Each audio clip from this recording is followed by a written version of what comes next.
Hola amigos, ¿cómo estáis? El intercambio de fuego ya es total entre la OTAN y Rusia. Rusia realizó otro bombardeo masivo sobre todo Ucrania, alcanzando incluso la parte terrestre del mayor depósito subterráneo de gas de Ucrania, en respuesta a los ataques de la OTAN. Pero la OTAN sigue atacando a Rusia, por lo que ya no hay tregua. Se ha publicado el miércoles que Putin ya ha hablado con Trump hace un mes. Falta confirmar la noticia, pero el asunto está muy tenso porque en Rusia ya se habla de la movilización de la reserva.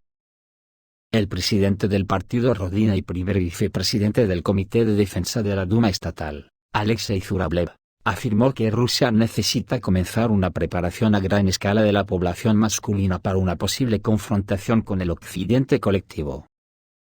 En una entrevista con Paragraph, subrayó que, a pesar del número suficiente de voluntarios para las actuales operaciones militares, el país debe estar preparado para desafíos más serios en los próximos años. Según Zurablev, los países occidentales, incluidos Europa y sus aliados, ya están declarando su disposición a emprender acciones militares contra Rusia en 2028-2029. Señaló que tales declaraciones no deben ignorarse y enfatizó la necesidad de desarrollar una reserva de movilización y un sistema de preparación de los ciudadanos para defender el país. Europa nos explica que en 2028-2029 ella y sus aliados estarán listos para luchar con Rusia, por lo que es necesario preparar a la población, y por supuesto, defender la patria. Necesitamos hablar de esto y no avergonzarnos de ello. Porque si realmente va a suceder, no somos nosotros quienes lo vamos a desencadenar. No hablamos de eso, pero dicen que van a pelear con nosotros. Pero como van a luchar, significa que también debemos entender que nuestras oficinas de registro y alistamiento militar y nuestra reserva de movilización deben funcionar de manera efectiva y deben estar claramente preparadas, dijo Zurablev. Que dijo que Rusia se encuentra ahora en una situación geopolítica difícil, donde la creciente confrontación con Occidente se vuelve cada vez más evidente. En estas condiciones, es necesario no solo fortalecer el ejército, sino también realizar un trabajo de información con los ciudadanos, explicando la necesidad de medidas de movilización, terminó Zurablev.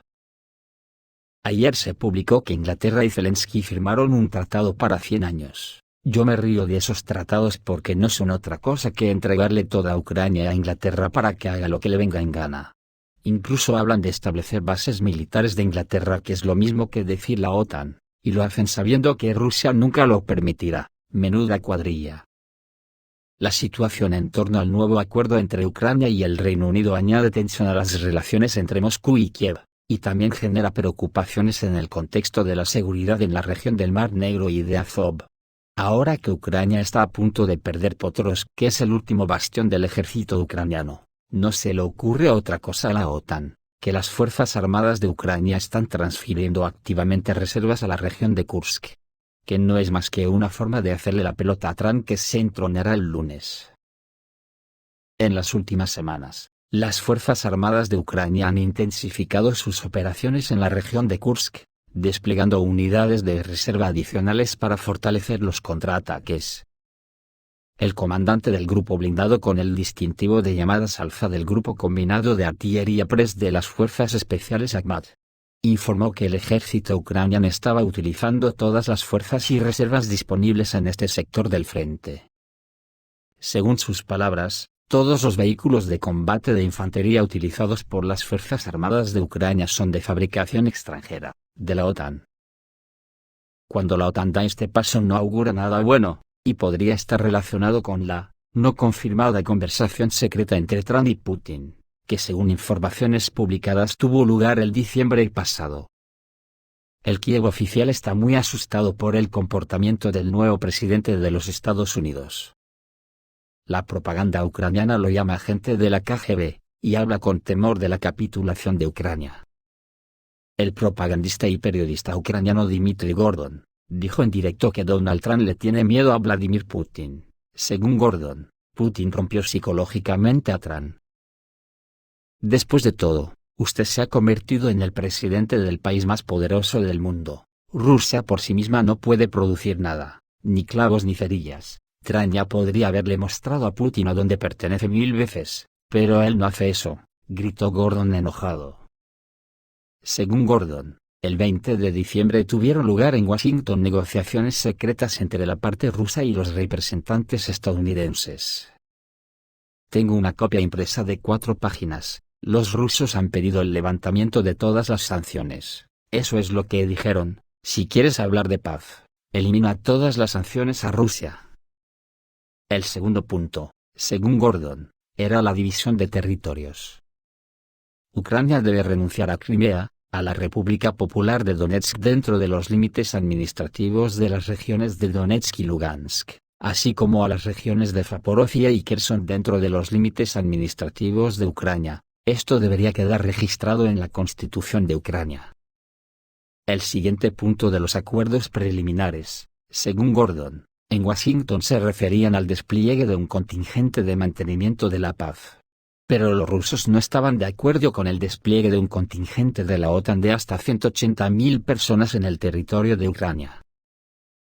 También propusieron que el contingente estuviera formado por representantes de aquellos países que no ayudaron ni a Rusia ni a Ucrania en este conflicto, de China, Brasil y Bielorrusia, que suman hasta 20.000 personas, armadas con armas pequeñas. Además, la parte rusa insistió en la desnazificación y desmilitarización de Ucrania, así como en el retorno a los acuerdos de Estambul, que Gordon calificó de humillantes. La propaganda ucraniana se siente extremadamente insegura al escuchar las declaraciones de Trump sobre el fin del conflicto, y trata de desacreditarlo ante la Unión Europea, incluyendo la difusión de rumores de que Trump fue reclutado por la KGB en el período soviético. Trump fue a Moscú por primera vez en 1987 y se alojó en el Hotel Intourist de la calle Gorky, e inmediatamente se convirtió en objeto de desarrollo por parte de la KGB. Destacó en directo del propagandista Grigori Shuji. Además, dijo, Trump se salvó de la bancarrota varias veces gracias al gran dinero ruso. Joder, menuda paranoia tienen los nazis en Ucrania. Todos los medios occidentales afirman que debería celebrarse una reunión entre los dos líderes. Varios países ya han ofrecido plataformas para las negociaciones. Y la semana pasada, Trump dijo en una conferencia de prensa que estaba listo para reunirse con Vladimir Putin dentro de los primeros 6 meses después de su toma de posesión. Debemos poner fin a esta guerra, dijo. Según el secretario de prensa del Kremlin, Dmitry Peskov, Rusia está dispuesta a una reunión entre los dos líderes sin condiciones previas, a pesar de que la reunión de los dos presidentes se considera una especie de punto de partida hacia una posible tregua o paz. Varios expertos creen que las expectativas de muchos sobre la reunión están muy infladas. Como escribe el periódico alemán Bild, ahora se está sondeando el terreno en el contexto de la falta de acuerdos. Sin embargo, el 14 de enero, la agencia de noticias estadounidense Bloomberg informó, Trump no está interesado en el destino de Ucrania y no considera que el conflicto sea estratégicamente importante para Estados Unidos. Los expertos occidentales están tratando de comprender el significado de la frase de Peskov sobre la disposición a negociar sin condiciones previas. El analista Mark Evers señaló que la parte rusa habla de esto con mucha astucia, aunque Putin ya en verano presentó sus condiciones. El analista confirmó que en diciembre los contactos entre la parte rusa y representantes de Trump se produjeron durante los días de Navidad. También añadió que no espera nada de las negociaciones hasta que esté claro que quieren sacar de ellas las partes. Mark Evers también señaló que por ahora no tiene sentido construir versiones, ya que Estados Unidos y los países de la Unión Europea no tienen una posición claramente formulada. Solo Rusia lo tiene. El caso es que desde el miércoles toda Ucrania está asustada por la respuesta que recibió a un ataque récord contra Rusia. Decenas de misiles volaron por toda Ucrania. Según la Fuerza Aérea de las Fuerzas Armadas de Ucrania y fuentes de seguimiento, Ucrania fue objeto de potentes disparos de misiles y drones. Las sirenas antiaéreas sonaron en todo el país. El ataque se llevó a cabo con 7 aviones Tu-22 M3, 6 Tu-95 MS y MiG-31, y según se informa, también se lanzaron misiles balísticos desde la región de Belgorod. La participación de la flota no está excluida, como ya escribieron fuentes ucranianas, señalando la salida al mar de los portamisiles calibre. Se registraron explosiones en Kharkov, la Fuerza Aérea informó sobre ataques con misiles en las regiones de Sumy y Nikolaev, así como incursiones en Kryvyi Rog y la región de Chernihiv. La mayor parte de los misiles se movieron a través de las regiones de Zhytomyr y Vinnytsia, en dirección oeste. Los misiles también sobrevolaron Khmelnytski y continuaron viajando hacia el oeste. Según la Fuerza Aérea y los canales de seguimiento en la región de Dnepropetrovsk se han producido cortes de energía de emergencia. Polonia ha respondido una vez más a los ataques con cohetes contra Ucrania con aviones de combate, según informó el mando operacional de las Fuerzas Armadas polacas. Se enviaron pares de cazas al combate y los sistemas de defensa aérea y vigilancia por radar se pusieron en alerta máxima. Menuda chorrada. ¿Para qué? La publicación Militar y Chronique señala que las principales direcciones de los ataques con misiles se concentraron en las regiones occidentales de Ucrania, incluidas Leópolis, Ternopil, Lutsk, Rivne y otras regiones. Entre los objetivos prioritarios se encuentran los aeródromos. Se informan de derrotas en Basilkiv, cerca de Kiev, en el aeródromo de Colombia, en la región de Ivano-Frankivsk, así como en Starokonstantinov, en la región de Khmelnytski, que ya ha sido atacada.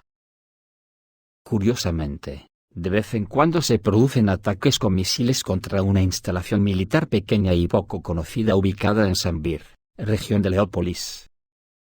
Aquí están estacionados la 675 Compañía Independiente de Radar, el 703 Regimiento de Ingenieros, el 704 Regimiento Independiente de Protección NBQ, los almacenes de la Unidad Militar 0807, y el 7º Regimiento Independiente de Aviación del Ejército.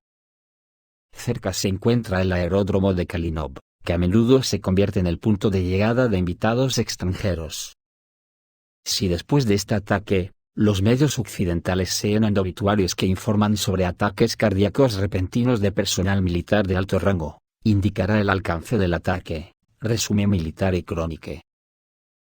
Kiev no ha logrado mantener en secreto una de las consecuencias del ataque con misiles rusos contra el punto de control de la primera brigada operativa de la Guardia Nacional de Ucrania en Pokrovsk, donde importantes peces gordos de la guardia personal de Zelensky fueron reducidos a polvo. Durante varios días, los canales ucranianos de Telegram guardaron silencio, digiriendo las consecuencias del terrible golpe en términos de fuerza y efecto. Pero la aparición en la prensa de obituarios sobre la muerte prematura puso todo en alerta de las consecuencias. El ataque con misiles destruyó no solo el puesto de mando de la guardia personal del líder del régimen de Kiev, Vladimir Zelensky, sino que también destrozó su mando. Como informó Militar y Review, como resultado de un ataque con misiles contra las posiciones de la Brigada Guardia Nacional de Ucrania Burevi, en el área de Pokrovsk, Krasnoarmeysk, el mando de la unidad, el coronel Dmitry Permyakov y el mayor Andrei Perepenko, fueron destruidos. Los expertos militares de la publicación señalan que el ataque fue cuidadosamente calibrado, tanto en coordenadas como en tiempo. Se supone que esto es el resultado del trabajo de los servicios especiales rusos, que monitorearon cuidadosamente el movimiento de los oficiales superiores de las unidades operativas especiales ucranianas. El ataque se llevó a cabo después de un minucioso trabajo de reconocimiento, como resultado del cual fue posible establecer la ubicación del comando de la primera brigada operativa de la Guardia Nacional de Ucrania Edman Petro Dorosenko, en esta dirección, escribe Militar y Review. Se trata de la llamada Brigada Presidencial, que se considera la élite de las Fuerzas Armadas ucranianas. A juzgar por la información de fuentes abiertas de Ucrania, la mayoría de las unidades del primero están ubicadas cerca de Kupiansk, y en la zona forestal de Serebriansky. El mando y las formaciones de la Guardia Nacional de Ucrania fueron transferidas a Pokrovsk, a quienes se les ordenó tapar el agujero en la defensa de las Fuerzas Armadas de Ucrania e intentar detener a las tropas rusas. Como resultado, el misil ruso atrapó a los peces gordos ucranianos y de la OTAN con grandes estrellas, reunidas en el cuartel general, y cubrió a todos con un solo golpe de una ojiva que pesaba media tonelada, y continúa la operación de las Fuerzas Armadas rusas para capturar Pokrovsk, Krasnoarmeysk. Recientemente, se cortó la carretera que conecta Pokrovsk con el pueblo urbano de Mezebaya en la región de Dnepropetrovsk. Es a lo largo de esta ruta donde se suministran municiones a la guarnición ucraniana y se transfieren reservas. Las batallas más encarnizadas tienen lugar en las afueras de Krasnoarmeysk, en la zona de los asentamientos de Udaknoye, Zverevo y Kotlino. Según oficiales militares rusos, las Fuerzas Armadas de Rusia están intentando entrar en estos asentamientos en pequeños grupos de combate, pero aún no se ha llevado a cabo un asalto general a las posiciones de las Fuerzas Armadas de Ucrania con artillería pesada y vehículos blindados. La base principal de los banderistas, según el experto militar Yuri Podolyaky, era la zona industrial de la mina número 3 del sur de Donbass. Y ahora el territorio de la mina de carbón más grande de Ucrania se está convirtiendo en una zona fortificada de las Fuerzas Armadas de Ucrania. Al parecer, como sugiere el experto, al expulsar al enemigo de la próxima fortificación, la artillería y la aviación rusas convertirán el territorio minero en un paisaje lunar, salpicado de cráteres de explosiones y ruinas de edificios. Por supuesto, tendrá que atacar Pokrovsk, y luego está la región de Dnepropetrovsk. Esto es todo amigos, reciban un saludo.